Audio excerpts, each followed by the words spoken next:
Bien, nous allons donc commencer notre voyage dans les sciences de la Terre par un bref historique. Je vous ai dit lors de l'introduction que c'était souvent très intéressant de voir comment les principes fondamentaux d'une discipline étaient apparus au cours du temps. Deux portraits, deux apports fondamentaux dans la géologie. À gauche, Nicolas Sténon, XVIIe siècle, qui est un des pères fondateurs de la discipline, et à droite, Alfred Wegener, un Allemand, qui a apporté le concept de mobilité continentale et qui est responsable d'une immense révolution dans les sciences de la Terre. Nicolas Sténon a écrit un livre au titre relativement obscur, prodrome d'une dissertation sur un solide naturellement contenu dans l'intérieur d'un solide, mais en tout cas, dans ce livre, deux grands principes fondateurs ont été posés. Sténon constate que les fossiles contenus dans les roches sont des restes d'anciens organismes vivants, en général marins, et donc il en déduit que les terrains qui les contiennent se sont déposés au fond des eaux. Premier principe fondamental, au temps où se formait l'une des strates les plus élevées, la strate inférieure avait déjà acquis une consistance solide. Qu'est-ce que ça veut dire? Pourquoi est-ce un principe fondamental? En fait, Sténon veut dire que toute couche géologique est plus récente que celle qu'elle surmonte. Alors ça nous paraît évident, mais à l'époque, c'est une grande nouveauté. Deuxième principe fondateur, les strates, tant perpendiculaires à l'horizon qu'inclinées sur lui, en un autre temps ont été parallèles à l'horizon. Que veut dire Sténon? Il veut dire que les strates inclinées ont été inclinées après leur dépôt au fond de la mer. Il s'agit donc des principes fondateurs de la stratigraphie. On va parler de principe de superposition. Toute couche est plus récente que celle sur laquelle elle repose, et d'un principe fondateur de la tectonique. Mais l'inclinaison des couches, contrairement à ce que croit Sténon, n'est pas toujours due à un effondrement. Une grande originalité de Sténon, c'est sa démarche naturaliste. En fait, Sténon était quelqu'un qui se promenait, qui faisait des observations de terrain sur les affleurements, alors que la plupart des penseurs de son époque étaient des gens qui écrivaient, qui réfléchissaient dans leur bureau sans faire d'observations sur le terrain. Autre jalon important dans l'histoire de la discipline, Georges Louis Leclerc, comte de Buffon. Donc vous voyez qu'on est déjà là au XVIIIe siècle. Il a écrit un ouvrage très important, Les époques de la nature, qui contient une rupture avec le diluvianisme. Ce diluvianisme postulait, un petit peu comme Sténon, que l'ensemble des chaînes de montagnes et des roches sont des dépôts sous-marins. Avec Buffon, on va passer à une histoire de la Terre. C'est la première fois que quelqu'un va dénombrer une série d'étapes qu'il va appeler les époques de la nature dans l'histoire du monde. Alors, ces étapes, ce sont 7 phases. La première, la création. La Terre et les planètes sont formées par arrachement de matière au Soleil. Alors, comment cet arrachement a pu se faire? C'est par le passage d'une comète. Deuxième étape, la Terre se consolide en une masse vitreuse qui va former le noyau des montagnes actuelles. Troisième étape, les eaux couvrent l'ensemble de la Terre et l'histoire des sédiments correspond à une seule époque, avec apparition des animaux à coquilles, des fossiles et dépôts du calcaire. Quatrième étape, les eaux se retirent. C'est la fin du déluge, si vous voulez. Et en se retirant, vont creuser les vallées. On va assister en même temps au début du volcanisme. Cinquième étape, on avait déjà à l'époque de Buffon constaté la présence des mammouths en Sibérie. Donc on pensait que cette région était chaude à une certaine époque, et donc que les mammouths étaient des éléphants. Et donc Buffon dit que les éléphants et autres animaux du Midi habitent dans les terres du Nord. Alors comment est-ce possible? Eh bien tout simplement dans l'esprit de Buffon, parce que la Terre est encore chaude.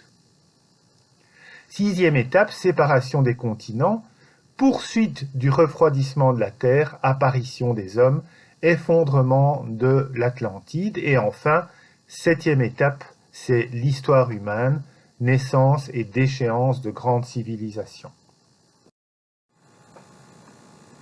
Autre apport important de Buffon, outre cette division de l'histoire de la Terre en 7 époques, en fait, Buffon essaie de calculer la vitesse du refroidissement de la Terre à partir de celui d'une sphère de métal de même dimension.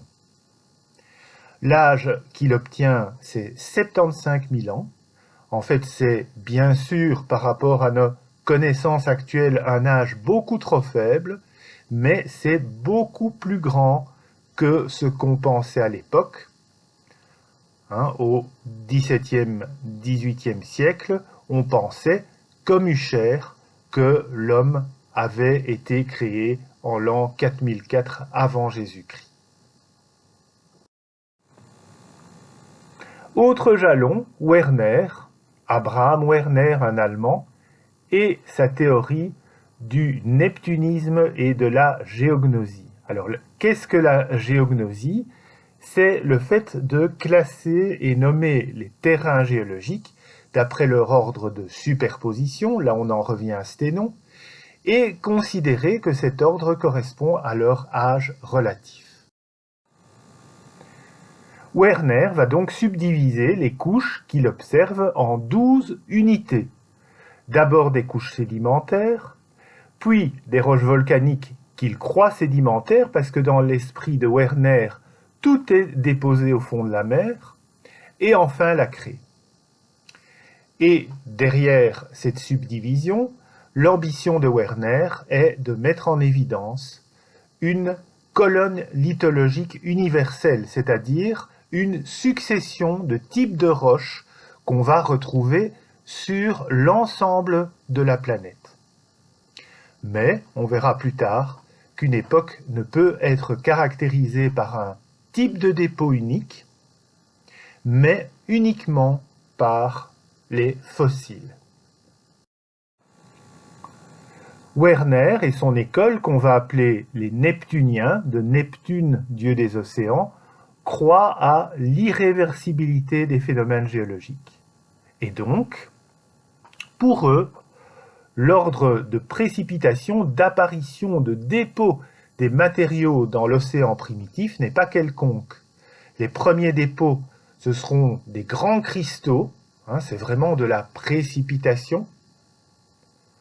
Alors, en fait, les Neptuniens pensent que les granites qui contiennent ces grands cristaux sont des dépôts de précipitation, alors qu'on saura plus tard que ce sont des dépôts, que ce sont des roches magmatiques, donc qui n'ont rien à voir avec une précipitation dans l'eau.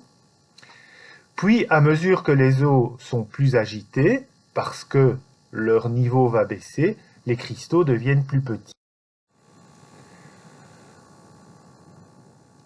Au fur et à mesure du passage du temps, les eaux s'abaissent, s'évaporent, et les continents vont émerger. Et à partir du moment où les continents émergent, l'érosion va fournir des dépôts détritiques qui vont souiller les précipités chimiques primordiaux. Et donc, dans l'esprit des Neptuniens, les granites, avec des grands cristaux formés en eau pure, sont remplacés par des grès, des conglomérats et des argiles. D'ailleurs, un disciple de Werner, Deluc, va dire « Le résidu du liquide primordial qui est la mer actuelle ne produit plus de couche minérale. »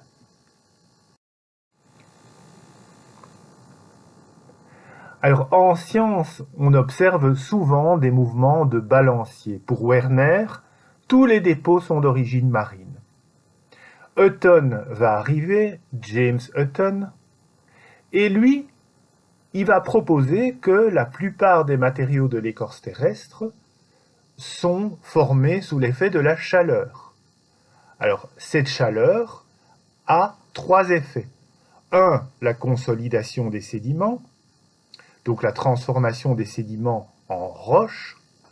2, le soulèvement des couches et la formation des montagnes. Et 3, ce qu'il observe comme injection de roches magmatiques dans des couches. Alors en fait, en ce qui concerne sa première proposition, Hutton a tort. La consolidation des sédiments se fait plutôt à basse température. Par contre, les deux propositions suivantes sont très novatrices. À l'appui de la deuxième proposition, Hutton va interpréter ce qu'on appelle les discordances angulaires, c'est-à-dire des couches qui sont recouvertes avec un certain angle par des couches plus jeunes, comme résultant de l'érosion d'un terrain plissé et de son recouvrement par des strates plus jeunes. C'est ce que vous voyez ici dans cette photo prise en Arménie, où vous avez des couches plus anciennes qui ont été basculées, surmontées, après érosion, de couches plus jeunes qui sont pratiquement à l'horizontale. Alors, entre ces deux séries, l'ancienne basculée et la nouvelle, on parle de discordance.